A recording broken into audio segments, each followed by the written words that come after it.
Everybody Hates Rand is a Wheel of Time podcast that will contain spoilers for all 14 books. So if you're anti-spoiler, pause this, read all 14 books, and come back. We'll be here, waiting. Our title is a joke and is meant to be taken as such. In the context of this podcast, everybody refers to us and our cat. You are free to feel however you want about Rand, who is a fictional character. Don't DM us. The world is a mess, Dark One stretching out his hand. The dragon's reborn, the fire's been fanned, but everybody hates Rand.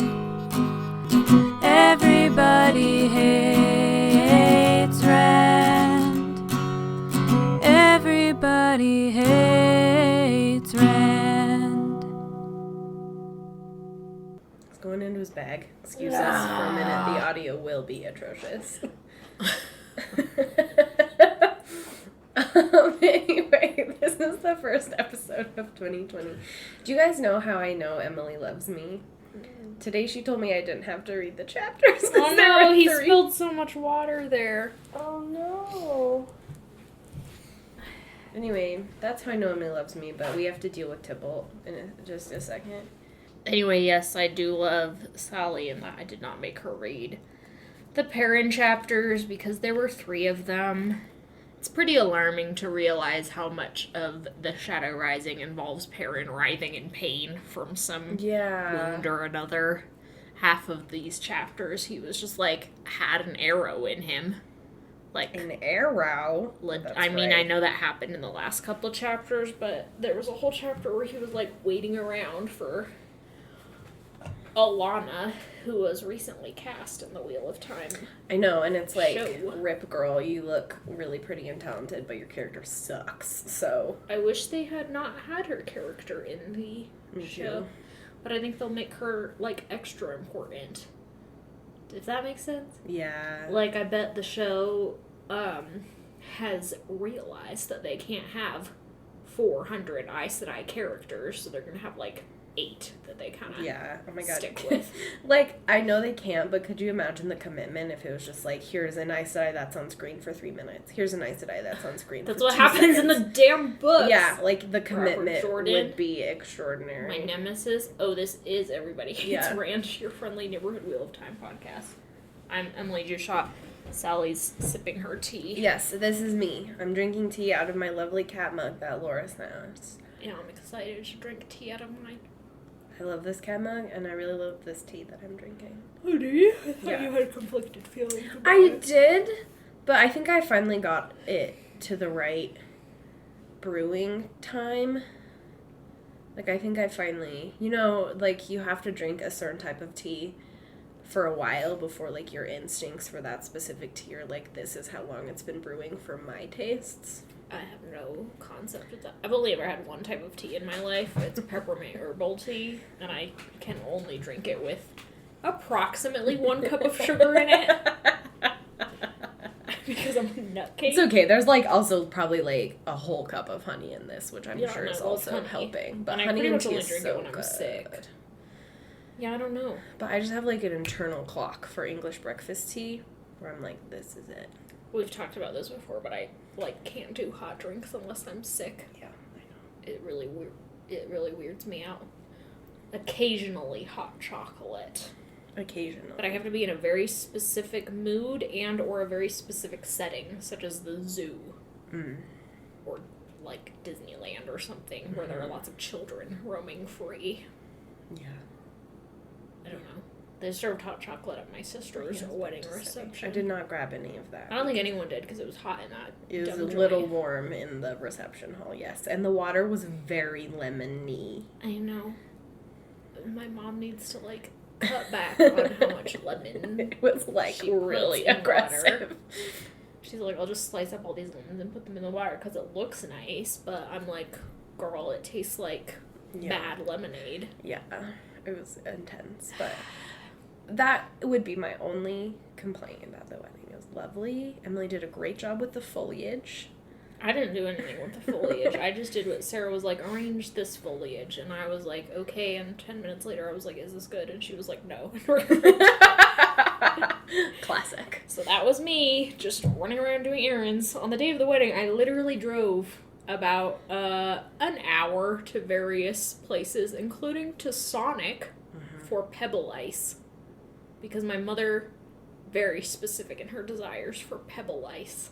It's like the type of crunchy ice, you know? Yeah. And I'm like, I feel like we should be able to get this at places other than Sonic, but Sonic, I guess, sells them by the bag. So I was like, I had to go up to the Sonic, had to go into the Sonic where I expected there to be a counter of some sort. Oh, no. But no, there's just these little, like, it's exactly what happens on the outside, you know, where you pull up and you order through an intercom. But there's just like a wall with menus, and you push a button when you're ready to order, and you talk to someone. It's so buck wild. And you were like, I need some fucking ice. I was like, my mom Becky called yesterday. She wants some ice. Now I'm here, and they're like, how much? And I'm like, 6 bags. And they're like, cool, we'll have it out for you in 20 minutes. And I'm like, great, I'll just be here. In the Sonic? In the Sonic! I don't think I've ever been inside a Sonic in my entire life. It was my first time. I would not recommend it. Yeah. It's pretty buck wild. I do try to, like, no shade to Sonic, it's just not my personal cup of tea. Oh, full shade to Sonic. They're terrible. Like, I know like, the food's that. bad. Yeah, but... I did almost get a corn dog, but that was because I was super hungry. Okay, enough about my sister's wedding.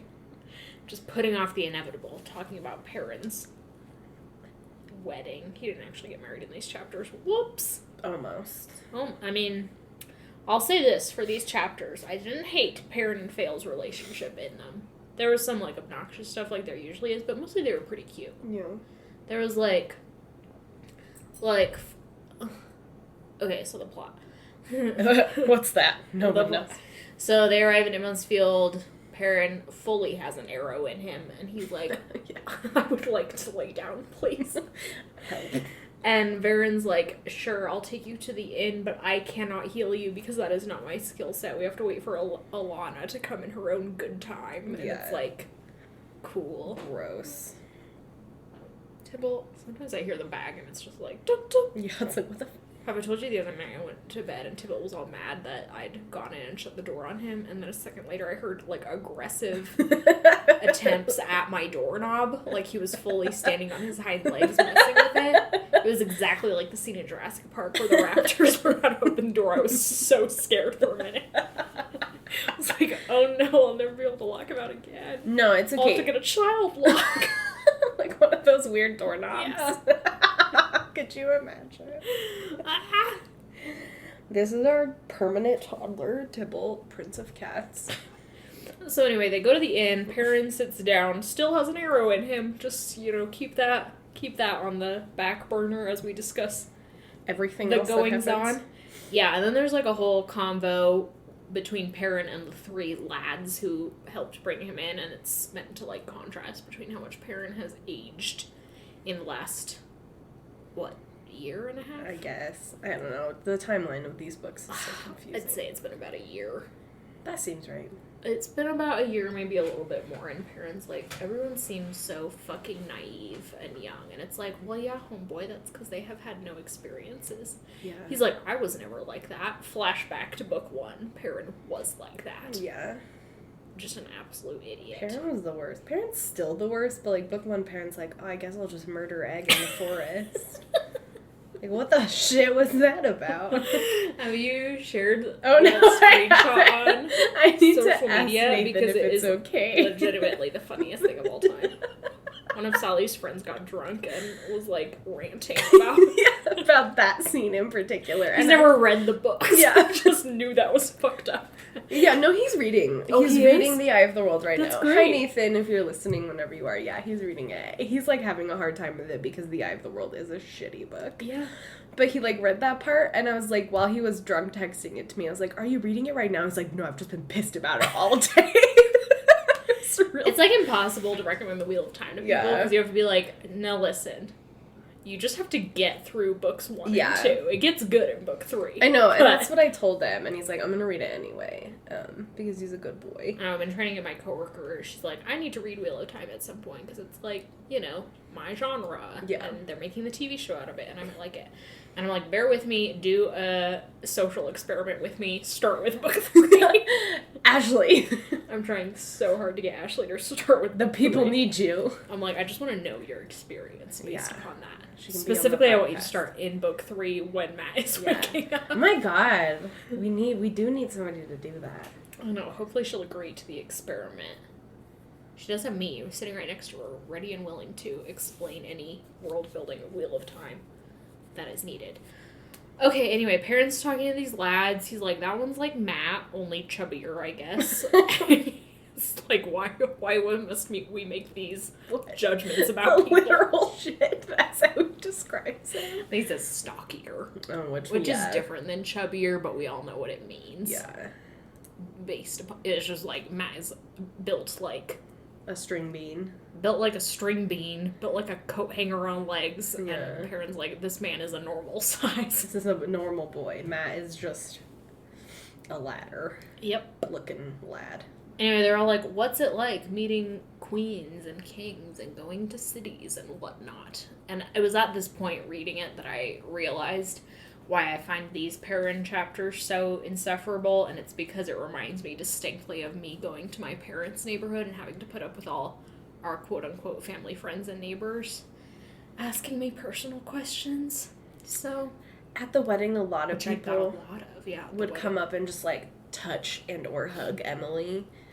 Just like first thing, and every time it would happen, like the Kill Bill sirens would go off. I told in my dad head. that made you upset, and he did not understand. He was like, it's just people being affectionate for you. And I'm like, yeah, but Sally hasn't grown up with that being inflicted upon me. All she knows is I don't like being touched. So, of course, it makes her upset. I'm not her priority. Yeah. And he's like, I just don't get it. They're just being nice. And I'm like, Chris, you're part of the problem. Yeah, it was just like invading personal space over and over again for 2 hours. No. And I was like, one of these white ladies is going to get punched. Men, women, there's no discrimination. Yeah. Also, Emily's brother and father asked me the exact same question separately, like 20 Did my minutes dad apart. talk to you? Yeah. Oh my gosh. You were talking to somebody else, and he was asking me about Zoe and stuff. Oh, yeah. And he was like, so what are you up to?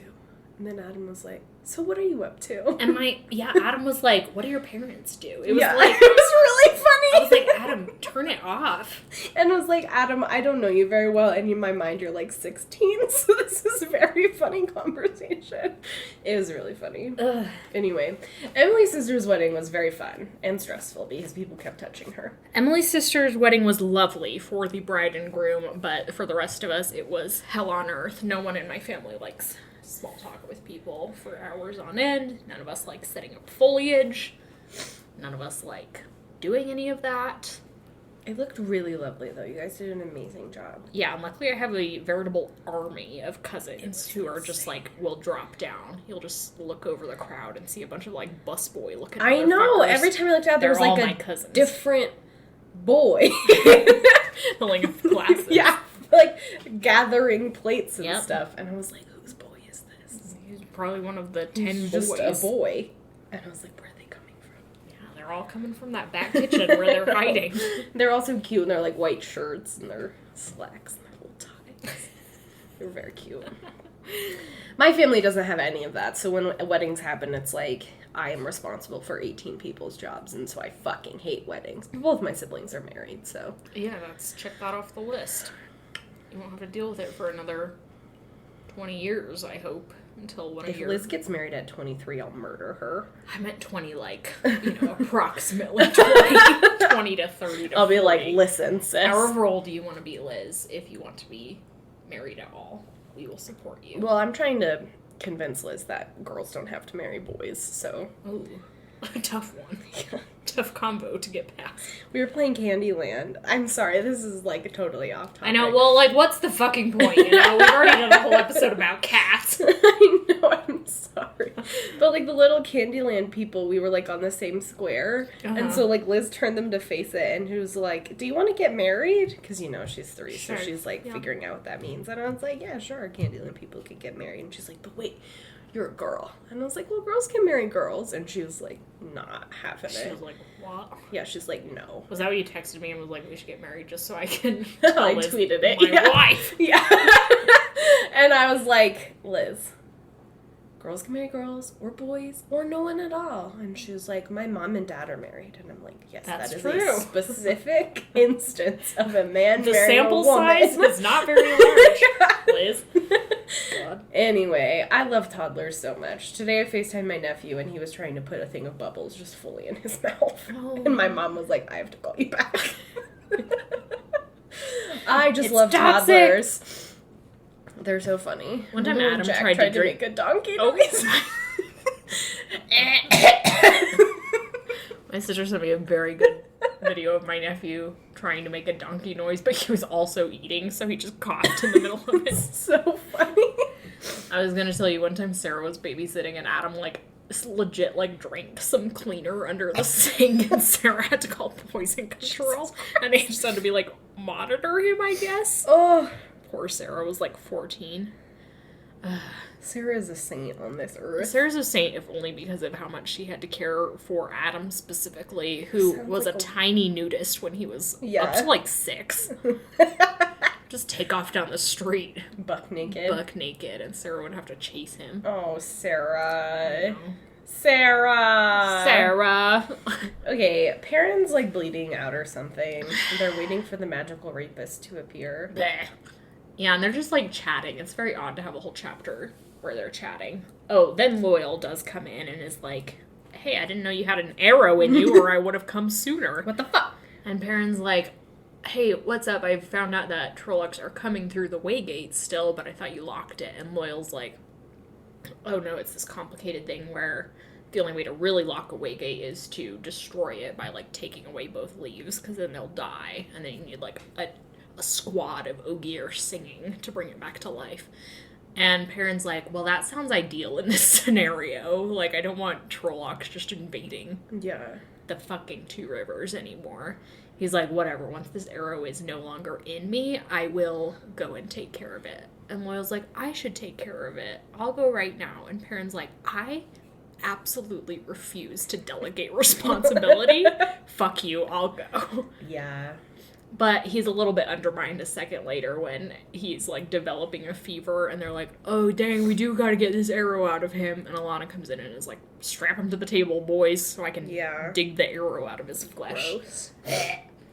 And, you know, Loial, like, bridal style, carries him to the kitchen table. Wouldn't that be so soothing if Loial just picked you No, up? I feel like they, at the end of this segment, not these chapters, but at the end of the book, like, Gaul gets wounded when he and Loial go on their mission, and Loyal's just, like, carrying Gaul back, and I'm like, honestly, that would be nice. I would like to be picked up and cradled By Loial, just by in Loial with his big, gentle arms. his giant droopy eyebrows. Whoop. Whoop. Like little tassels. Put little beads on the end of them, swing them Oh around. my god, that'd be lit as hell. Yeah, just like dramatically twirl your eyebrows around. When hit yourself in the eye with But you could also hit other people in it. How? If you get too close. I fucking guess with long Loial, eyebrows. he's too tall. You have to be like, Could you imagine, though, that's his secret combat move? oh god. Combo breaker. My lethal eyebrows. Could put little knives on. Eyebrow game on point. Literally. He has little points in them. To stab. Little tiny knives. Tiny eyebrow. Put a little gun in there. You'll shoot your eye out. Okay. Then Perrin passes out. Finally, right? A reprieve. Yeah, and he wakes up and is like, oh, I'm in bed and feel significantly less like I have an arrow in me. Good job. And he's like, I gotta go, he's like, okay, I gotta get up. And Fail's like, bad news, Chief. Loial and Gaul have already taken off because they saw their golden opportunity to escape you. What a the buddy cop comedy I buddy always cop wanted. comedy, Loial and Gaul. Why don't we get those chapters? She was like, everyone heard them talking about trees as they left.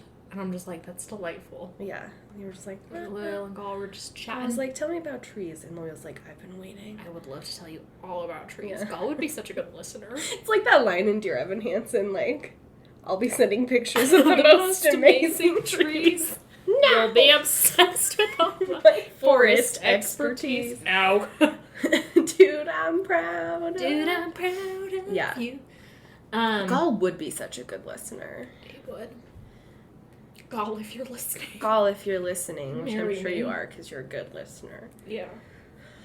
Anyway, then Perrin and Fail fight, and he falls down the stairs. Perrin's like, I have to go after them. And Fail's like, you're literally recuperating from having an arrow in you. Perrin's like, I refuse. I'm too manly to let that stop me. Yeah. But then he does fall down the stairs with Fail on top of him, and then they just stay there chatting until Egg's mom is like, hello, what is happening here? Excuse me. This looks a little awkward. It feels like, pardon moi. Pardon. I would never get down in your living room, Egg's mom. I'm so embarrassed. Egg's mom. Eggy mom. Egg mom. Egg mom. Then there's a funny, well, it's supposed to be funny little aside where Fail and Mistress Alvear, I guess, is like, that's not the right way to handle him, Fail. Like, you have to just, like, use honey and whatever. And then for the rest of the chapter, Fail is mockingly being like, Dear Perrin, Dearest. please don't you think it would be best if you... And he's like, I can't resist you when you bat your eyes like that at me. So I just think that's cute when they're both in on the joke. Yeah. And not joking at each other, when they're just both like... Joking with each other. Yeah, it's almost amazing. It's like real relationships don't involve excluding the other person. It's almost like they involve another person. Oh, shocking. What the fuck? Yeah. Then they're chatting when there's a big alarm going off that Trollocs are attacking or something. So they go out to the borders of Emmons Field, and Perrin is like, everyone's already all set up to fight. It's like, it's very efficient. Got our village folk are just like ready to throw down with some Trollocs. Mm-hmm. Including we've built catapults or something. Yeah, which is like, no shade on the Two Rivers, but why does this farming town know how to build catapults? I know, it's Did like, Lord Luke teach them? I just read a book that was all about a city being under siege, and it was like a whole thing with the catapults.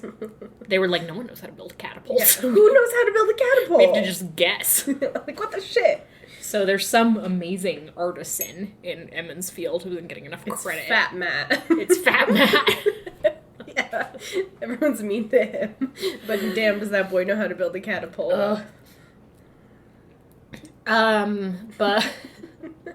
I hate parent chapters so much. They're so stupid. I know, but then the Ale come out and are like, or Bane and Chiat, I guess, and are like, yeah, there's like one Trolloc attacks Emmons Field, and everyone's like, oh, that was anticlimactic. I feel like we could handle this if they insist in coming one at a in time. small groups. We can probably handle that. But Bane and Chiat come out and are like, there's like 500 more on their way, and everyone's like, okay, great. So they set up.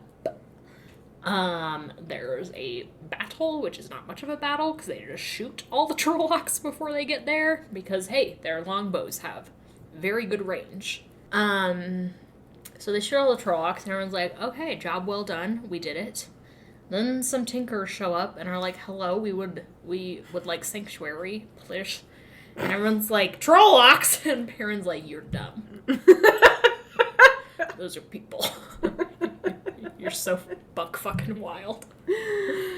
So then the Tinkers, sadly enough, were apparently attacked, but luckily all of the non-red shirts are still alive. Aram and his grandparents. Yeah. It's funny that we never got introduced to Aram's actual parents. I know. Especially given that Aram reveals, oh, my mom got killed in that. And I'm like, who's your mom? Yeah, I don't know who this girl No is. one I know. Anyway, so they come in, Perrin's like, yeah, of course we're gonna welcome the Tinkers. Everyone just muscle past all your dumb prejudices. And everyone's like, yeah, of course we will, Perrin. Anything for you.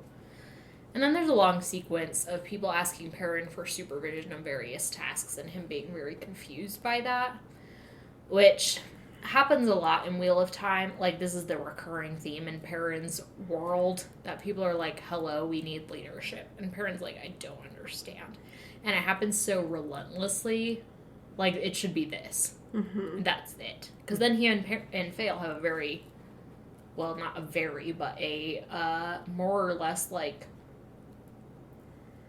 I don't know, topic ending conversation about it, where he's like, I don't like that. And she's like, well, you're kind of in a leadership position over these people who have never been asked to answer to anyone in a leadership position before, and they're just getting used to it. You just have to give them time. And Perrin being like, okay, well. But then they're interrupted by Aram being like, I would like to hold a sword. And Perrin being like, gay? As we all know, swords are gay. That's why Perrin doesn't use one. Oh, shit.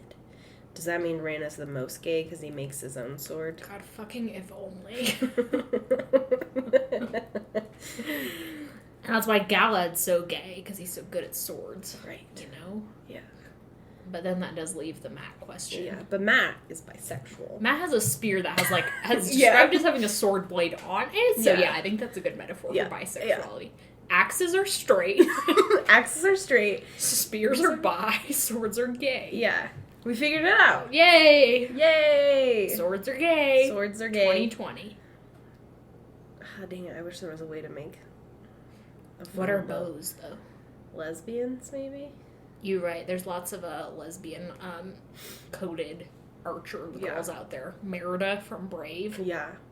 Legolas from Legolas has huge lesbian energy, and I will go to my grave defending that. But, like, Brigitte, I know she has, like, a canonical straight het romance. But we've always known that was forced upon her by the narrative. Yeah. She's got big, legitimately big lesbian. I know, Brigitte's hugely lesbian. Yeah. Brigitte and Matt are the lesbian, the WLW MLM Solidarity. Himbo Solidarity. Himbo Solidarity. Matt and Brigitte. You're so right. Brigitte's a pretty big himbo, and I love her. She really is, though.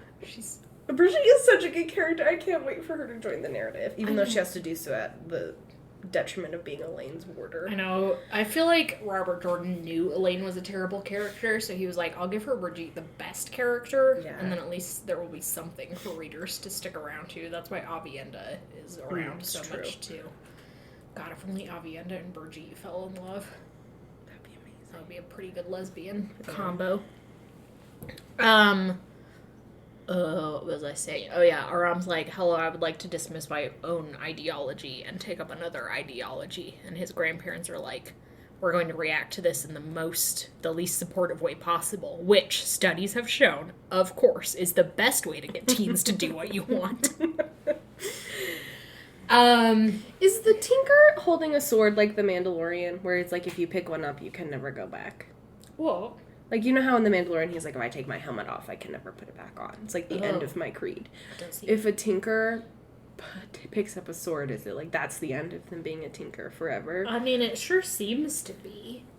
It's very unprecedented in the text. We don't have any other examples because, as we know, there are no real main Tinker characters, which is a shame. Mm-hmm. Like, here, I know we all hate Aram, but imagine if Aram was a decent character and just, like, got hooked into the Fellowship really early on. Yeah. And he could just, like, be our Tinker representative, which, of course, is bad because you never want to have one single representative of an entire race. But at least then we would have someone. Yeah. And then Aram could give us, I don't know, various, like, lore from the Tinkers. Like, they do say, oh, he's lost, capital L, which seems to indicate that this is something that has happened in the past, that Tinkers, go out and leave and are no longer Tinkers. But I would just really like to see Aram engage with that in a healthy way. Yeah. It would be interesting, too, to have a Tinker as a main character, because so many of our characters are so militarized that it would be interesting to have a pacifist, non-violent perspective on the events of the apocalypse, other than the infantilizing one we get via Perrin's point of view. Yes, that's so true, because, everyone's so militarized, and everyone also is already coming from a perspective where they are rejecting certain aspects of their background. Mm-hmm. In fact, a lot of aspects of their background in order to, like, become what they feel like they need to be. Mm-hmm. So it'd be really interesting to see Aram being like, hello, I'm a tinker, but I am now part of the group. Yeah. But I am also still very much what I am. Yeah. Like, it would be interesting to, explore, like, liminality with Aram, where he's, like, still connected to his background, but isn't with a group of tinkers. He's with Egg, or whatever. I also would have liked to see the tinkers develop superpowers of some sort. That would have been amazing. I'm just gonna say it. They spend the whole time being like, we want to find the song. Yeah. And we know, because of earlier chapters in this book, that the song more or less is symbolic of, like, peace. You know, the ideology in which all of these people were allowed to be pacifist and were respected for it, rather than degraded by the rest of society. And when they say they're looking for the song, they mean they're looking for home, a place to stay. But wouldn't it be way cooler if they were like, we want to find the song, and then Aram did find the song, and then he could sing people into submission or So whatever. Cool. He was just, like, the best bard of all time. Ah! Aram has big bard energy. I want petition to have Aram played by the guy who plays the bard in The Witcher. Oh my god. Who is also very cute. Yeah. So it would, like, go with Aram being like, hello, I'm adorable. I'm adorable and hot. Yeah. And you could have Dandelion, or whatever his name is, be like, it's like, his name is Yaskier or Jaskier. No one knows how to pronounce it, because I wasn't paying attention when... No one knows how to pronounce it, meaning Emily wasn't paying attention. No one I've talked to knows how to pronounce it. I've been like, what's that motherfucker's name? And everyone's like, no one knows. Okay. Because Geralt, Henry Cavill, says it like twice. And he mumbles everything, so... Is it Geralt or Geralt? Soft G, hard G. In the show, they pronounce it Geralt. Geralt. Okay. Geralt of Rivia. I was just wondering. Yennefer of Vengerberg. Yennefer of Vengerberg. Anyway, Aram, played by a cute bard. I've always imagined Aram to be a person of color. Oh, that's great. I like that. Thanks. I haven't, I guess, because he's described so blandly. Yeah, I think like, one time early on I saw, like, a drawing of him that depicted him as a person of color. They haven't cast any of the Tinkers yet, so I would be interested to see how they do that. Yeah, I would... I'm trying to think of someone. Who you would like to play. Yeah. Zayn Malik. He can sing. Someone get Harry Styles up in the Wheel of Time series. He should play Galad. That's what I was just gonna say. I think, have we already had this conversation? I feel like we have. About casting One every Direction. few months we're like, yeah, Harry Styles should play Galad. It's just too funny. Every time we get so excited about it, like it's this new revelation. I just think it would be so funny. It would be so good. Anyway, so here we have an example because in then text. they could just have Galad with no context having a butterfly tattoo on his sternum that just isn't addressed at all. Harry Styles has so many tattoos that I would just love if Galad just had all these tattoos, and everyone was like, yeah, it's just Galad and his tattoos. That's one of the sad things about the Wheel of Time universe. Not enough is done with tattoos, in my opinion. It's true. There's some interesting piercing rhetoric around the sea folk, but not enough tattoos. All we have is Rand's dumb, shiny tattoos. Oh, yeah. Lame. Everything Rand does is so lame. I know. Rand's a loser. So anyway, here in Perrin's chapters, we have a perfect example of what not to do if you want to introduce a character departing from their ideology. Yeah. With Aram deciding, oh, my mom's dead. Again, maybe don't have that decision spurred on by a woman dying. Oh, my mom's dead, I better take up the sword. And Perrin being like, okay, I support you. And everyone being like, that maybe wasn't the right call, Perrin. And he's like, listen, I respect everyone's right to choose. And everyone's like, okay, but he is legitimately traumatized. Yeah. Like, maybe we should have given it some time. Yeah. You shouldn't have jumped on that quite as quickly as you did. He was immediately like, great, go find Tam, he'll teach you how to fight. And everyone's like, Perrin. Everyone's like, Perrin, maybe let's get him into therapy first. Yeah, let's see have how him he go responds talk to Egg's mom. Egg's mom. Well, Obviously. maybe not her. She's got some dumb gender ideas. Okay, who would be the best therapist in Two Rivers? What about the blacksmith's wife? She's pretty cool. She's maybe like tough love though. Yeah. Everyone just Tam, I guess. Maybe Egg's dad? Ooh, Egg's dad. The mayor? Matt's very gentle dad. Matt's lovely dad? Yeah. who just does horses. Yeah, it's just like, get a horse therapy. Where you just go out and hang out with the horses. If only Matt's mom had a personality, Yeah. you know? Also, isn't her name Natty? Natty. And she named her son Matt. There's also this bizarre thing where both of Matt's flirty sisters are like feeding Aram or something, and then Fail is like, "This is hilarious. I'm gonna feed Perrin." And Perrin's like, "I hate this," and she's like, "I know, isn't it hilarious?"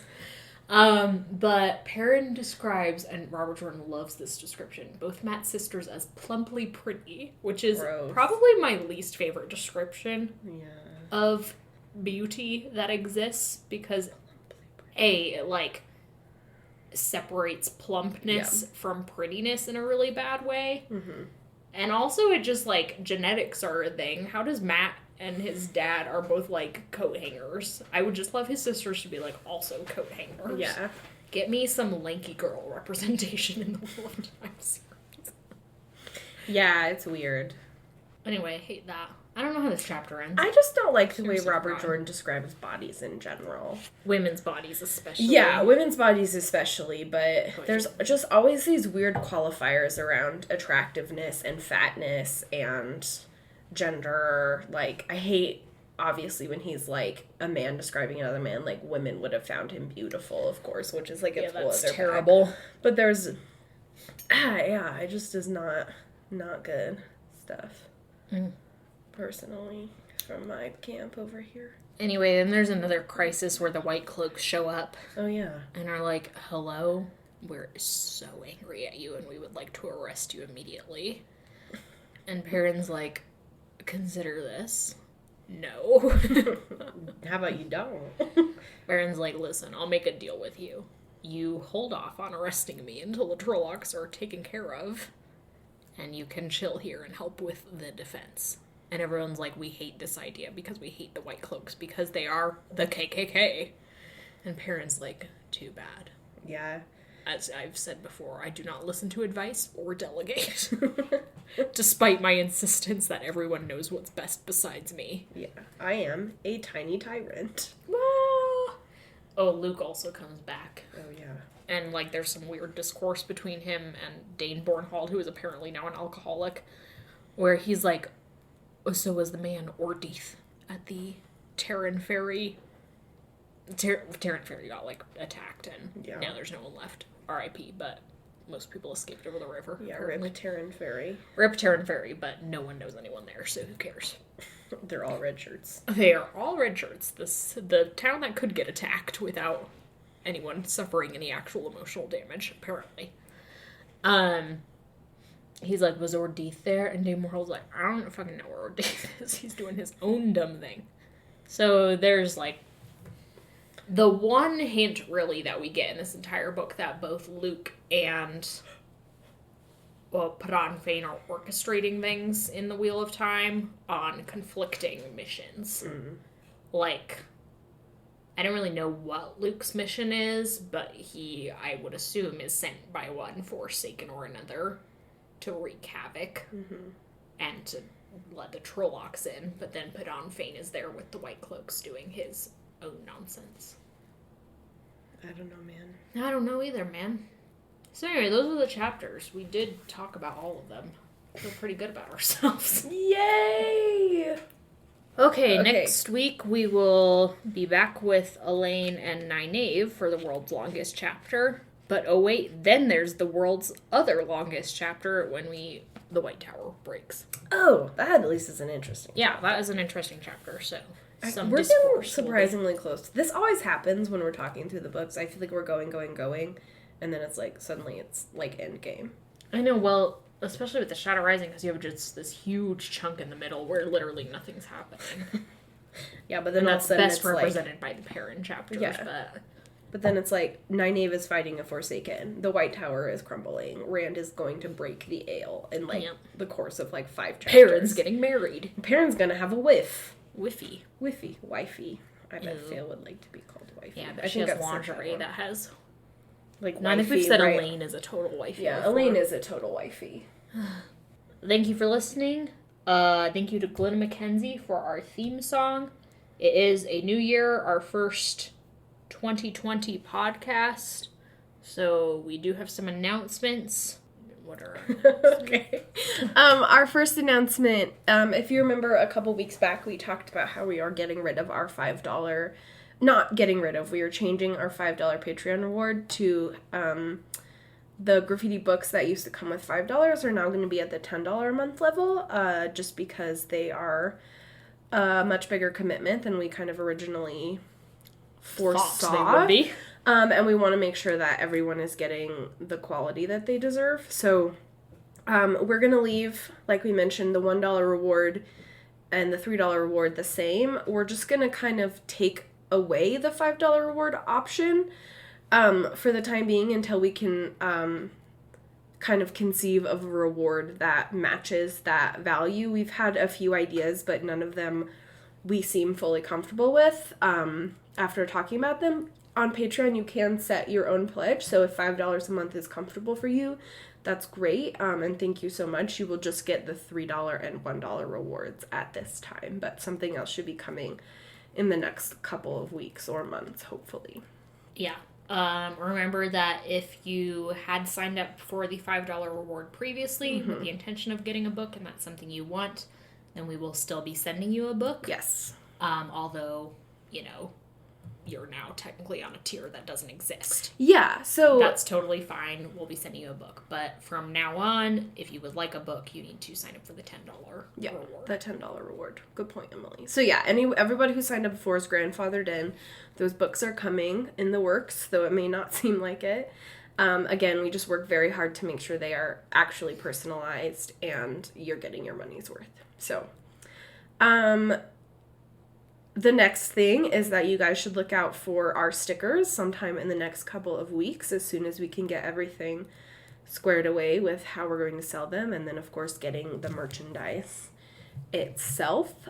So look for that sometime around the end of January, mid-February, sometime in that timeline. So. Yeah, I hate to put a timeline on it, really, because, as we've said before, we both have lives, so we never know what's going to get in the way, but we will be working on that. Sometime within reasonably the next, 6 to 8 weeks. Yup.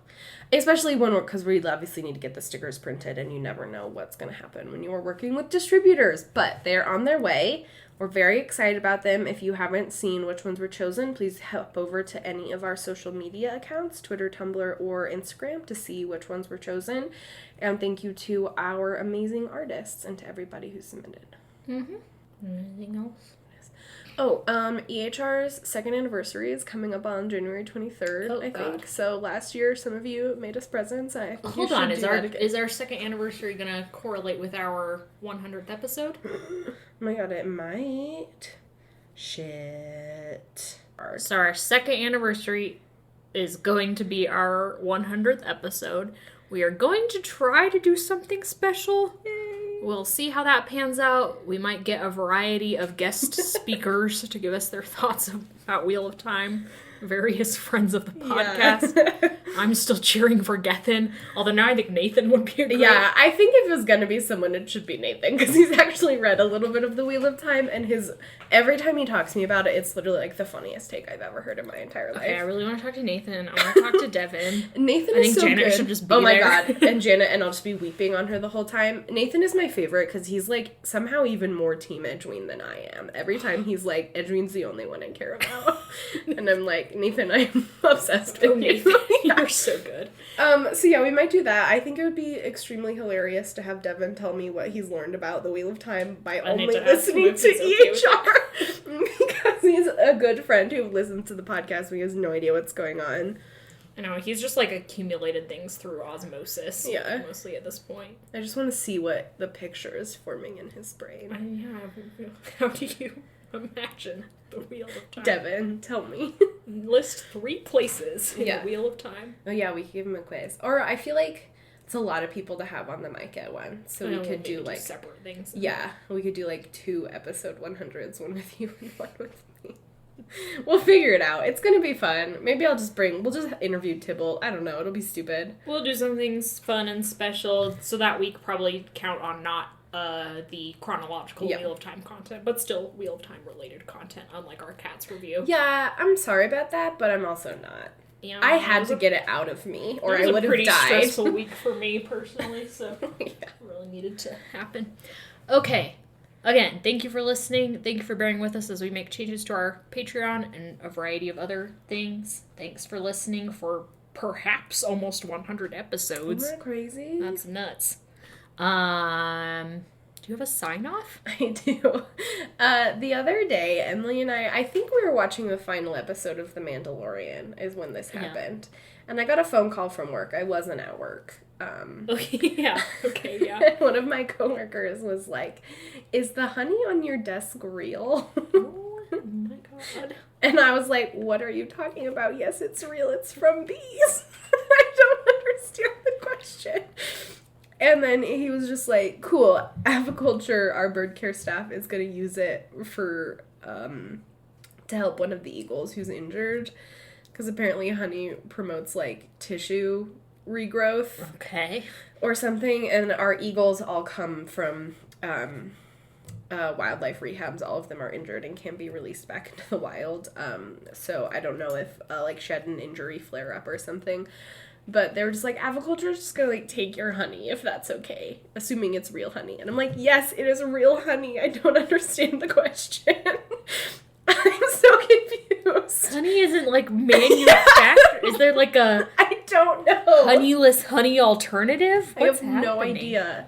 Is the eagle okay, do you know? I mean, I haven't been back to work since this happened, but I guess so. I guess I could call and ask or text him, but, like... Is it real?